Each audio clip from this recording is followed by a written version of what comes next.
Hi friends, welcome back to my channel and welcome to this year's mid-year freakout tag. Last year was my first year on BookTube and I recorded my mid-year freakout tag in front of my bookshelf that I generally do not film in front of, so I thought why not film in this location today just for the fun of it and for continuity. I went through a couple different creators, their mid-year freakout tag, and it feels like everyone kind of now does a bunch of different questions. So I just picked and choose some that I did last year and then some new ones that are also like content related, since I now post on BookTube. Without further ado, let's just get into it and start babbing because we all know I like to talk. First question we've got is, how has your reading year gone so far? Okay, I think last year was a better reading year, which kind of sucks, but I have my reading journal here in front of me so we can quickly go over at least some things that I had for my goals this year. I know I'm on track for my reading goal. I set it at 100. I'm at 49, so literally almost halfway there. But the rest of my goals, I don't know about that. Polish authors, I've read none, so that was a goal that I had for last year and failed significantly. Translated, I've read 4 out of 6, so that's good. Nonfiction, I've read none. Cool. I finished 5 series. I wanted to finish 10 series, so we're on the way there. I have not read any big books, and for this category of big books, I meant 800 plus pages. Haven't read any of them, so that will have to be reevaluated for next year, I think, but I don't know. We'll see how the rest of the year goes. And then my physical TBR, I am definitely not halfway there, but we're getting there. I feel like I also haven't really had many 5-star reads this year, which sucks. So I'm hoping the second half of the year is much better. I've got my 24 books in 2024. I think I've read, I don't know, 8? 1, 2, 3, 4, 5, 6. Never mind, I've only read 6, so that's not good. I should be double that at this point. And then my 12 books by 12 friends. First of all, I only have 8 books here, and I've read 3 out of 8, so that's not that bad. Book clubs, I haven't been doing good. So I don't know. This year has been a little bit of a mess of a reading year, I feel like, and I'm just hoping it gets better. The second question is, what is your best book that you've read so far in 2024? And if you've been around for at least a couple months, I don't think this will be a surprise, especially if you saw my mid-year freakout tag last year.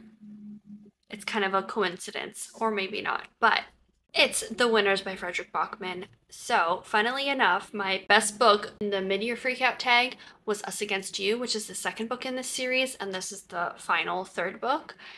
And yeah, amazing. Cannot recommend the series more than I already do. Probably my most favorite series I've ever read. Oh my god. Breaks my heart. A wonderful, wonderful, heart-wrenching book and series.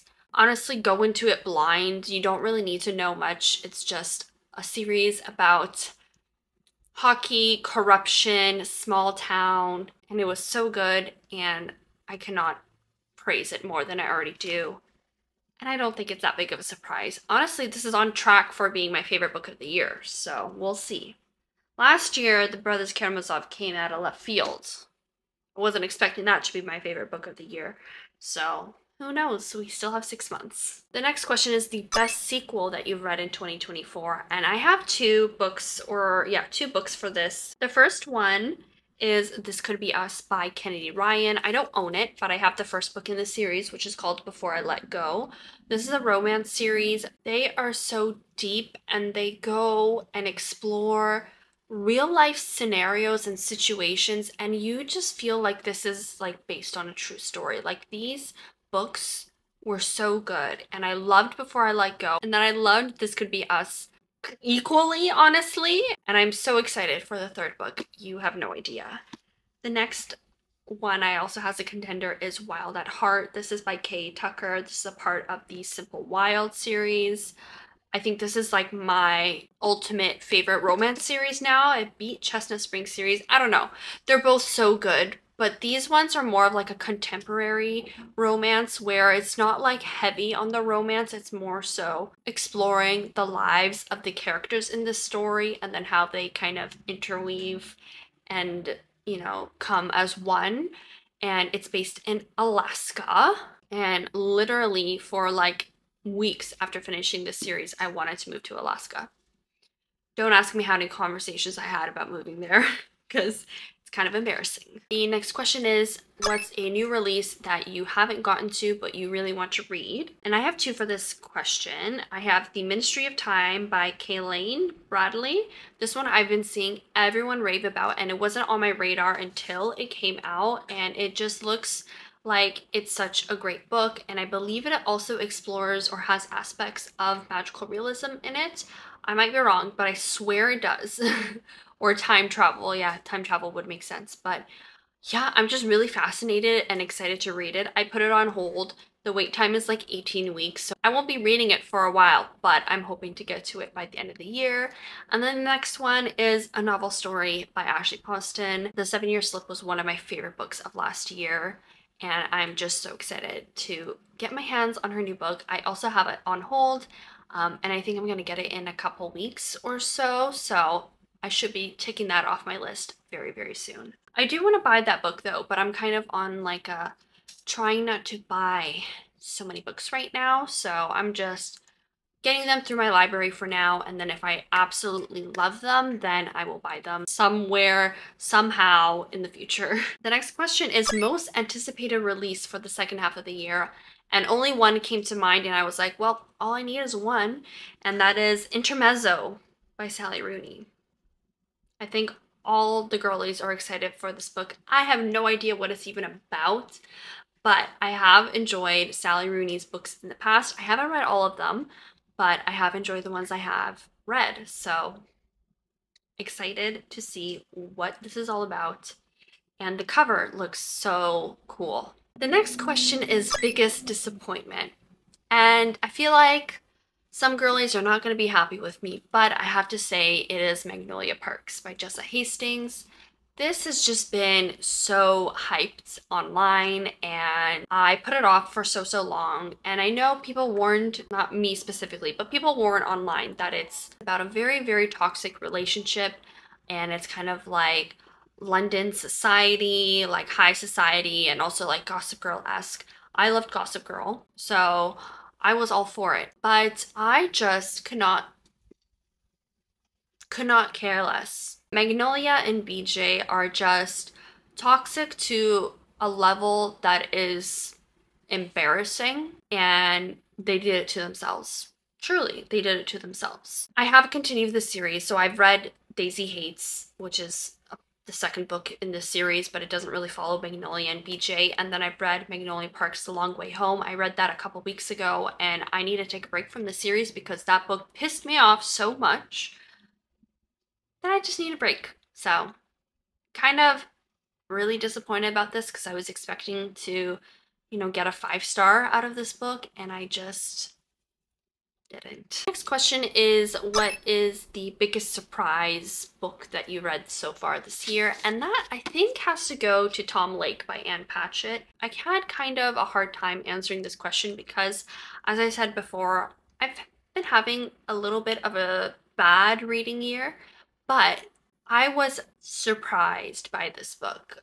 I read it as an audiobook and tandemly read it at the same time. And the audiobook is fantastic, narrated by Meryl Streep. I don't know what else you could ask for, but this story is so fascinating, and it is kind of like a mother retelling her life story of when she was an actress, like a very short stint of being like an actress in her 20s, and you know, her romance with a really famous person. And she's telling the story to her daughters, and it's just so good. Such a great exploration and a great like coming of age-ish type story. I love Ann Patchett's writing. It is so beautiful and poignant and just easy to follow and keeps you going and keeps you engaged for long periods of time. I read this very fast, and yeah, and I also love the cover, except for the sticker, but beautiful book, beautiful story. And really, I don't have many complaints about this. So I was very surprised and very happy to have read it. The next question is favorite new author. So that could be a new author to you or a new debut author. I have two for this, and one is Ann Patchett, so the author of Tom Lake, and then the other one is K.A. Tucker, the author of the Simple Wild series. I read 2 books by Ann Patchett this year, and I definitely will not stop. I love her writing, and K.A. Tucker, the Simple Wild series, literally changed and altered the chemistry in my brain. Love that series, and really want to get into her romantasy series because I feel like that's going to be really good. The next question is a book that made you cry, and I have 2 for this. I have a book that made me ugly cry, and then a book that made me cry a lot. And so the ugly cry will have to go to The Winners by Frederick Bachman. I think I sobbed for the last 80 pages and then sobbed for a couple hours after that. So there's your warning. Then the other book is These Precious Days by Ann Patchett, specifically the last short story.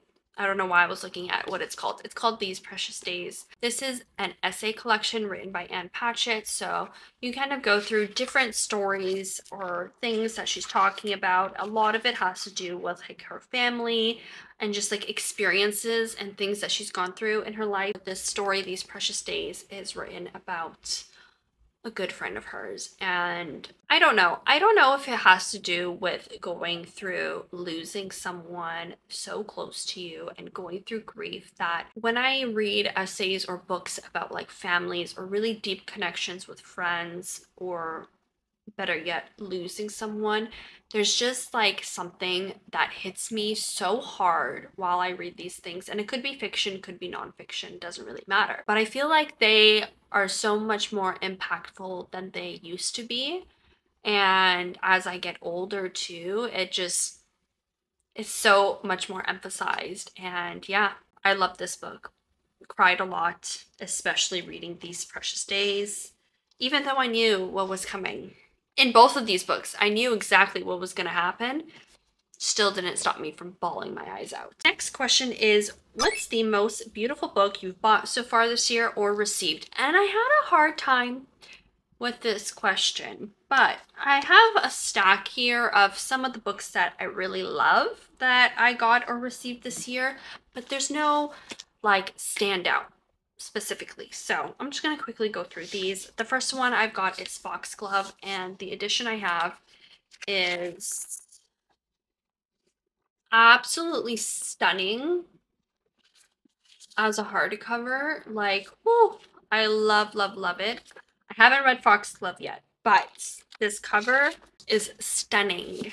Then my friend recently just gave me this edition of Sense and Sensibility, and I really want to start trying to find these. It's just so gorgeous. I don't know what else to say. So beautiful. And the book itself is really nice. Beautiful pages, perfect, oh. Then next, I don't know if this is beautiful, but I just adore this cover and this just book, which is My Best Friend's Exorcism. I also have not read this, but I have talked about this in my recent haul, that this has been on my to-buy list literally just for the cover. And I know I'm not the only one. And then lastly, just in general, the NYRB, or the New York Review book. I think that's what it stands for. These editions I've been obsessed with this year. And this one is so ugly, but I love it. And so I wanted to include it in this answer. But in general, just these editions, I got quite a few of them at my last Penguin book sale I went to. I think it was 2 videos or 3 videos ago that I had that haul. And I got, I think, like 8 of these, or maybe even more, of these editions, and I was just obsessed with them. Next question is, what books do you need to read by the end of the year? And my answer to this is the rest of my 24 and 2024. I will just show you all here. I have a whole video about these books, but I've got quite a few to get through, and I really want to finish this whole TBR by the end of the year. I'm not sure if I'm going to, but I'm gonna try my hardest. So, like, I need to read. Want to read? My God, literally the rest of my physical TBR and more. The next question is, any upcoming videos you're excited to make? There are a few that I am excited to make. I adore making videos on BookTube. It's such a fun hobby that I've picked up since last year, and it's so creative, and I've just enjoyed the community so much. Some upcoming videos that I'm excited to do is my mid-year flip through of my reading journal. We're halfway through the year, so I want to show you all what I've done with the journal, what things are looking like, and how, you know, I might change some things up for the end of the year or might not change some things up. We'll see. Then I want to also start going back to doing my physical TBR videos of me trying to read through my physical TBR. I haven't done one of those videos in probably a year, and I really want to get back to it because it was a fun challenge, and I don't know why I stopped, but I really want to get back into those videos.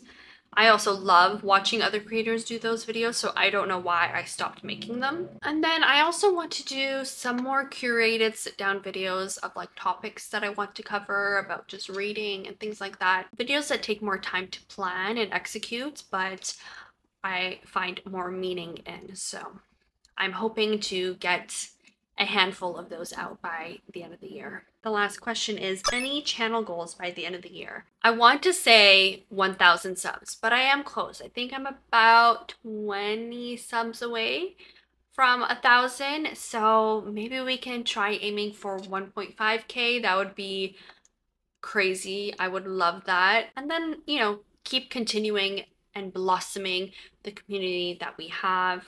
I love engaging with you guys in the comments, and I am such a yapper. I could talk all day, so please don't be afraid to comment or message me on Instagram.